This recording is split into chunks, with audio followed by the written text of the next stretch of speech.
climax of any good cinematic adventure should be an intense ultimate battle forged of pure destiny, not unlike the one between Connor McLeod and the Kurgan at the end of Highlander.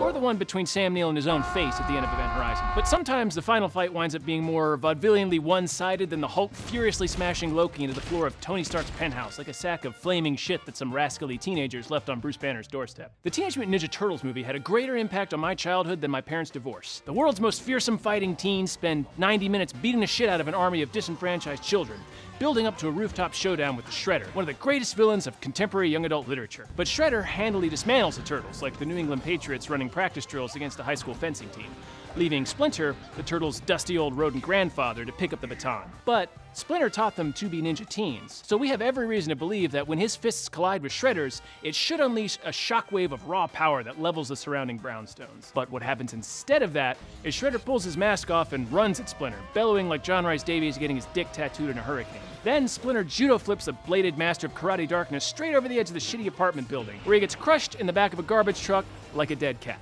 That's it. That's all we get. A fumbling group high five and a rap song later, the movie is over. Because that's turtle power.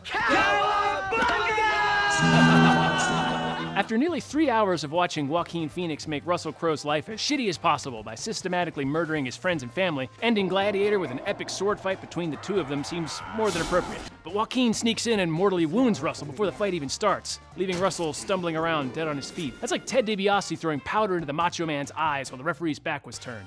We couldn't be more invested in this final confrontation, which is shaping up to be a nail-biting conclusion to an already classic movie. Nope. Russell Crowe beats him like an angry stepfather looking for his stolen pornography. He's bleeding to death in front of our faces, and Joaquin still can't get a shot in. Man, listen how dead that crowd sounds. It's like a Smash Mouth concert. Towards the end of Batman Returns, Batman smashes his Batwing jet ski speedboat into the Penguin's giant circus duckmobile because the movie had reached a critical mass of ridiculousness and both cars simply could not continue to exist without the universe imploding around them. Both licensed characters managed to crawl from the wreckage of their respective vehicles to square off in the snow. Now, this is a superhero film. And in superhero films, the final confrontation between hero and villain usually leaves at least half of a major city in crumbling ruin. Well, start your stopwatches now. And done. That's it. Batman smacks him in the mouth like he's a turn-of-the-century steel tycoon, and Penguin just spoke out of turn at a shareholders meeting. Then he tricks Penguin into pressing a button, causing him to be attacked by bats until he falls to his death in a shallow aquarium. Batman barely had to do anything. The Penguin just bumbles his way into a spectacular calamity like a backyard wrestler and kills himself. In Die Hard 2, Bruce Willis confronts naked kung fu enthusiast William Sadler on the wing of a taxiing jumbo jet full of drug-dealing military terrorists. At this point in the film, we are totally ready to see Bruce Willis clobber the bad guy with meaty fists of New York rage, except when the fight finally begins, William Sadler pummels him like a bunch of Ozzie Canseco cards in the spokes of a Huffy Beach cruiser. The only offense Bruce Willis is able to mount is biting Bill Sadler's hand really hard, as if Bill Sadler just swatted him with a rolled-up magazine for peeing on the carpet. This is Bruce Willis as John McClane, one of the biggest action stars ever, playing his most famous action hero ever, getting taken to clown school by William Sadler, whose only other memorable cinematic battle was attempting to defeat Keanu Reeves at Clue in Bill and Ted's Bogus Journey. It was Professor Plum! Best 3 out of 5. I don't believe this guy. We were expecting a close fight, but man, nobody thought Bruno would get kicked off the plane faster than Alec Baldwin refusing to turn off his cell phone.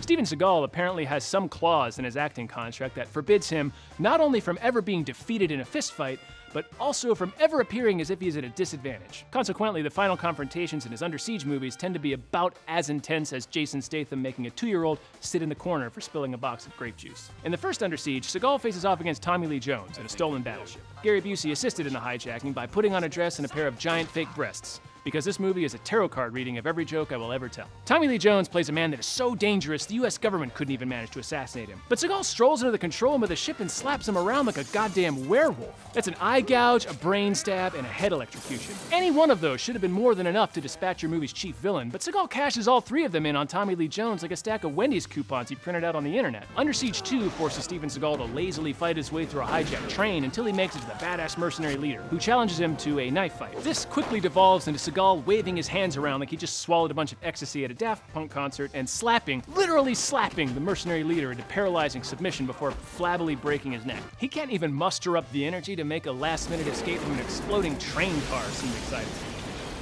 Rambo is the ballad of John Rambo killing his way through the Burmese jungle to rescue a bunch of missionary workers from the clutches of an evil general armed with molestovision chips glasses and the hyperactive sweat glands of an uncanny X-Man. On previous Rambo adventures, we've seen Rambo disrupt entire enemy compounds from within.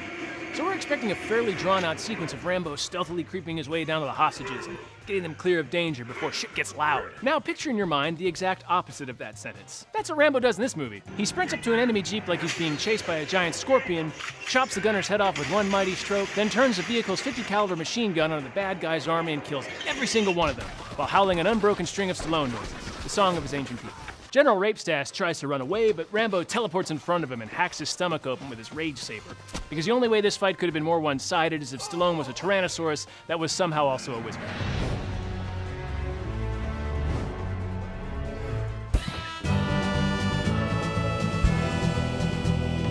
Hey, thanks for watching that video. Boy, we sure had a lot of fun. Please go like and subscribe, and go ahead and use me like that Shia LaBeouf video. Oh, I'm in a green screen space. Just, hey, Wesley Snipes.